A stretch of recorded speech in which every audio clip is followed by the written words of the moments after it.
It's Ultimate Combat Radio, brought to you by Aztec Highway on 1280 and 97.5 The Zone.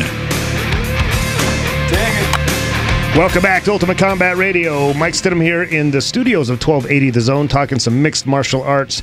This segment is brought to you by Aztec Highway. Get it your way at the highway, WDFA. Now, before the break, we were talking about the poll question. The poll question being, what predictions do you have for the year 2012? And Robertine, I would really like our listening audience to feel welcome to join in on the conversation. Please, one more time, just let them know how they can do that. Call us at 470-570 or 670-1280. Text us at 53318. Text in zone with your answer, or facebook.com/Ultimate Combat Radio. Man, she's got it all down right there. You have no excuses because you got to have one of those means of getting a hold of us. Now, my category that I wanted to discuss just a little bit is the heavyweight division, because I think of all the weight classes, that's the one that's got the most parity. And when I say parity, there's just a lot of tough dudes in that weight class that I think on any given day could beat the other. Now, you look at Junior Dos Santos and Cain Velasquez, and you saw the fight, and it seemed like such a convincing win, but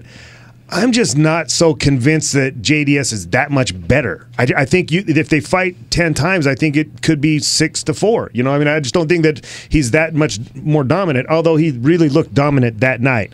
But you've got to throw into the mix, man, Alistair Overeem just looked so awesome. And Brandon, don't think we're going to let you off the hook one bit, because Brandon insisted last week that Brock Lesnar was going to win that fight. And, you know, Overeem just made him look like a rookie. Oh, my gosh.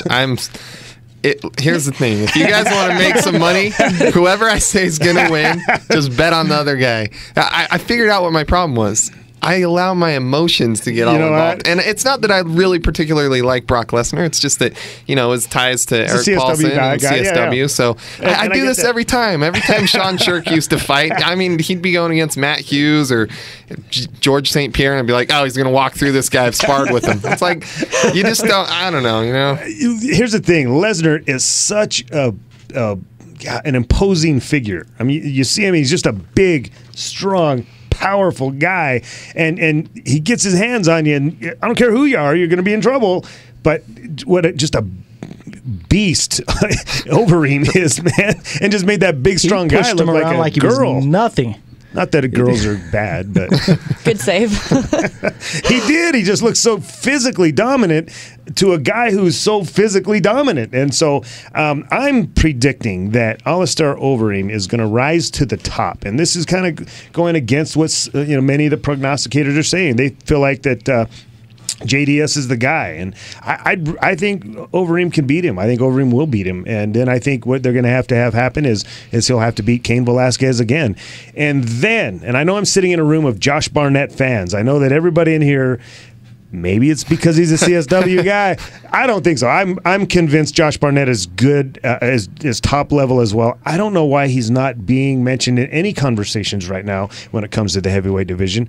I don't know if there's some politics involved, but what I do know is that he's not being mentioned, and so I have a hard time believing that in the year 2012 he will have been able to come in and take away from what I think Alistair Overeem is going to have in the heavyweight class. I want to know who Joe picks and what he predicts, because I'm thinking that's a safe bet. Although you both said Overeem was going to win, it seems like whenever I go up against Joe, I just fall apart. I agree with Mike completely. I think Overeem's going to dominate for a while, and then I think the only person that's going to give him a fight, and I don't know if he's going to win or not, but I think Barnett is the only guy that'll come in and actually give Overeem a fight. I have a little bit of a theory about Barnett. I think that the reason he's not being mentioned is just because the UFC, I think it's the Dana White personality conflict with him.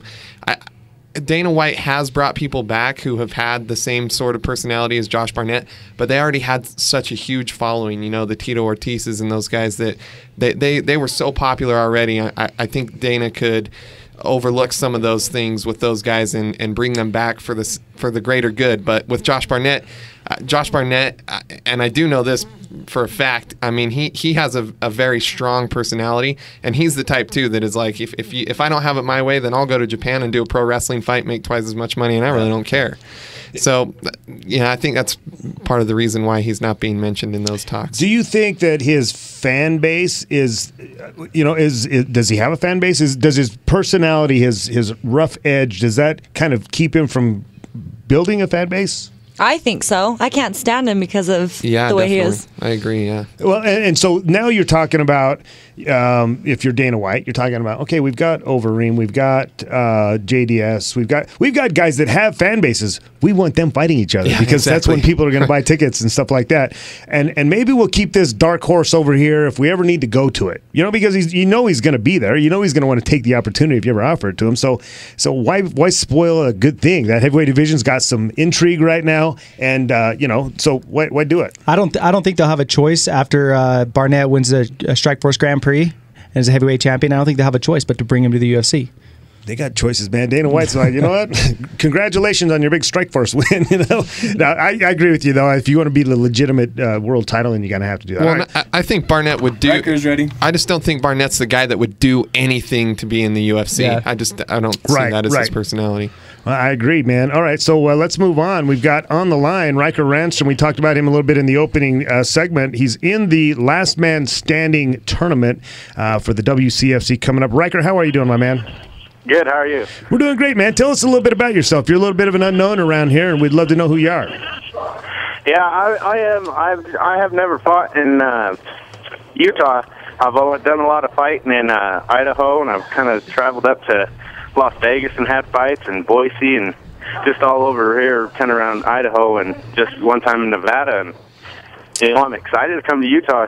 That's just I hear it's big over there, and I would love to tap into that. Well, we're excited to have you. Tell us a little bit about your training history. Where do you train? Who do you train with? How long you been training? All that kind of good stuff. Right now I am training with Team Davis. We're doing a lot of Muay Thai in here. We do jiu-jitsu and everything. And, I've been training for close to 3 years now.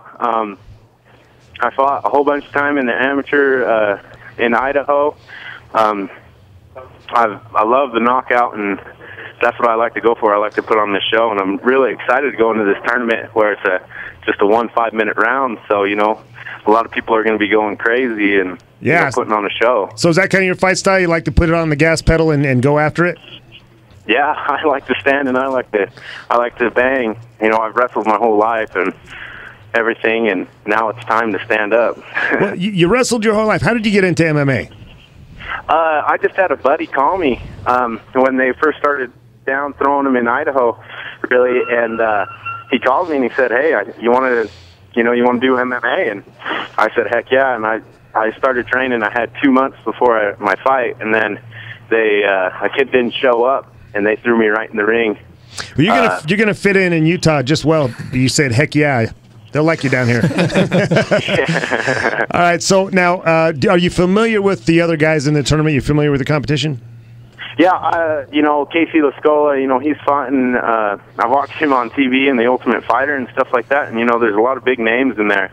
And I'm stepping up into a big competition. I'm climbing up that pegboard, and I want to see kind of where I'm at. I'd love to. It'd be an honor to be in this cage with them and fight with them.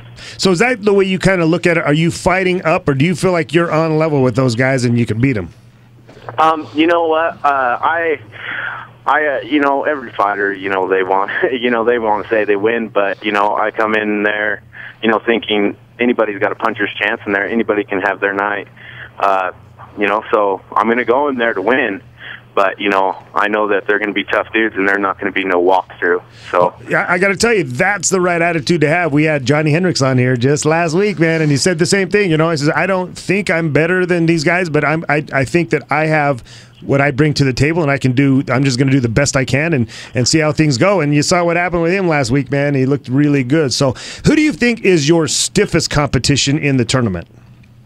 Oh, I don't know. I heard Mendez, he's really tough. Casey Lascola's tough and everything. There's a lot of tough guys in there. So, I'm not going to look over anybody in this competition and try to pick out the toughest guy. I'm going to step in the cage with the guy that I'm fighting, and I'm going to treat him like he's the world champ, and I'm going to go in there and give it my all. So do you know how the brackets are being done, or is that going to be done the night of, or do you know anything about that? matchups? Yeah, they said they were going to draw it up and put the brackets together, and we'll know who our first round fight is going to be and everything. So hopefully they get that up, because I'm really excited to see who I'm going to be matching up against.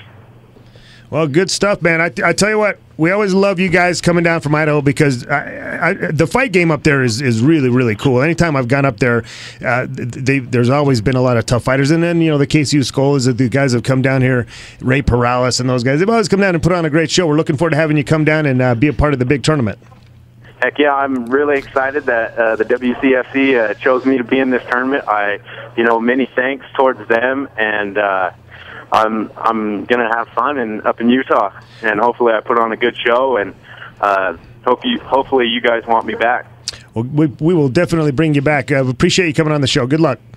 All right, thank you. Good night. There you go. Nice kid. Oh, super nice guy. Nice kid. And that's what I've seen from up in Idaho for the most part. They come down there. They're high energy fighters, good kids though. What did you say his record was? I didn't say what his record was. Oh. He's got listed on their bio that he's 2-1, but that's just a pro record. He's got an amateur record. It sounds like that. He said he's fought in a number of different places. So, all right, we're going to talk. What are we going to? Oh, we're going to talk some UFC with Joe Martinez when we come back. But I want to remind everybody how to get a hold of us. Join us on the program and give us what you are predicting for the year 2012. Robertina, take it away. 470-570-670-1280. Text us at 53318. Text in zone and your prediction. You got it right there. We got more Ultimate Combat Radio by Aztec Highway when we come back.